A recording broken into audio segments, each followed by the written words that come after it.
Yo, what's good, everyone? This is Ayo Boxing with Madiba, and we're here to talk about Ryan Garcia ruining his reputation.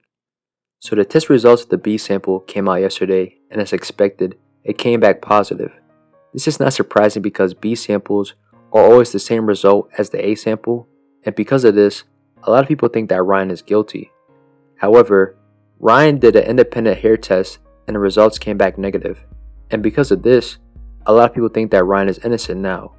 All this proves is that we don't know the truth, and overall, the test results are inconclusive, but as expected, people are picking sides and staying there. My thing is, if you believe that Ryan was set up and framed by Devin Haney's team or Eddie Hearn, then you should also question the test results of the hair test because that could have been tampered with as well. But I'm not a boxing conspiracy theorist, so I'm just going to leave it there.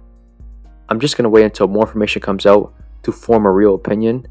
But what I do know is that Ryan Garcia's reputation has been ruined due to him testing positive for PEDs. It doesn't matter what he does from here, whether he's innocent or not, a large percentage of the boxing community will see him as a drug cheat and he'll just have to accept it, and his fans need to as well. But Devin Haney's reputation has also been dragged through the mud.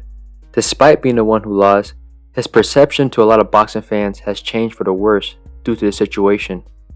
And it's a shame because their fight on April 20th was good for boxing. Despite being an underdog going into the fight, Ryan regained his respect in the boxing world. Due to how he won the fight, Ryan was once again seen as an elite fighter and the hero that won against all odds. That win established him as a true boxing superstar with a great upside. Haney, on the other hand, got a lot of criticism and hate from the fans. A lot of people questioned his boxing ability and thought he got exposed, but at the same time, Haney gained respect in how he conducted himself after losing. He gave his credit to Ryan, and people respected the fact that he fought one of the 4 new kings in boxing. He put his undefeated record on the line, which is something that a lot of fighters don't do and promoters won't do as well.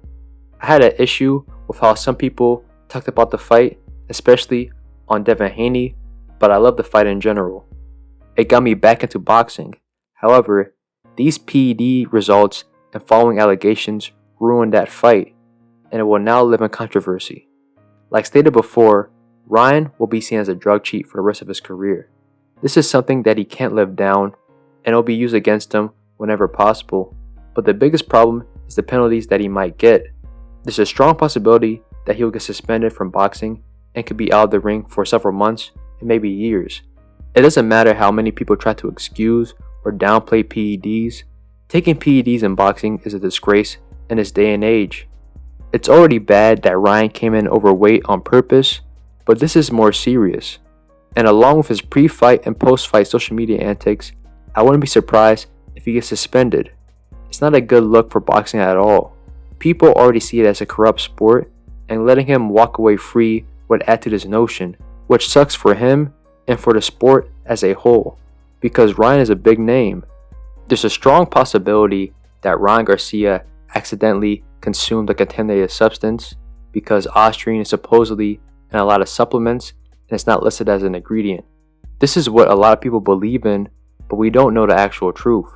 Canelo had a similar incident in which he supposedly ate contaminated Mexican beef, but despite the verdict, people still see him as a drug cheat. Shoot, even people see Manny Pacquiao and Floyd Mayweather as drug cheats, even though they never tested positive. But they did have a lot of shady shit going on, like Manny Pacquiao refusing to take a drug test and Floyd Mayweather taking IVs, but once again, I'm not a boxing conspiracy theorist. Haney, on the other hand, isn't coming out clean either.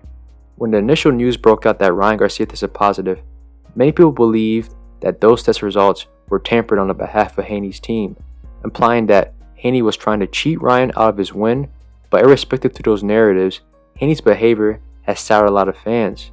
He went on ESPN to talk about Ryan Garcia testing positive and made a lot of tweets and social media posts about Ryan. He stated that he wanted the fight to be overturned to a no contest and even got a lawyer to investigate and change the loss to a win. Because of this, a lot of fans see Haney as being a sore loser, opposite of the humble demeanor he showed in post-fight. Now you have reached his pro grade claiming that Haney cheated in their fight, stating that Haney used illegal IVs and rehydrated over the California State Commission limit, which is 15% of the contracted fight weight, but if you do a quick Google search on the California State Commission laws and rules, the 15% rehydration limit has not been implemented yet, which means Haney did not cheat, but fans are using this narrative against him anyways. Overall, this is a bad look for both fighters. I wish this never happened. Scrolling through social media and seeing this shit annoys me because I like both fighters. In my opinion, I think both of these guys should get off of social media. In general, I think fighters who are too active on social media hurts their brand. Leave that Twitter talk to the birds. But this entire situation has shown me that there needs to be a change in boxing, and how they test their fighters, and how they reinforce weight limits and rehydration. The whole system needs a revamp to prevent further problems like this, but also hold parties accountable because this is getting ridiculous. But I'm not sure it will happen because boxing is too decentralized. But who knows, this is boxing, anything can happen. But thank you for tuning in with AEO Boxing with Madiba. Hit like, subscribe, and more content's coming your way.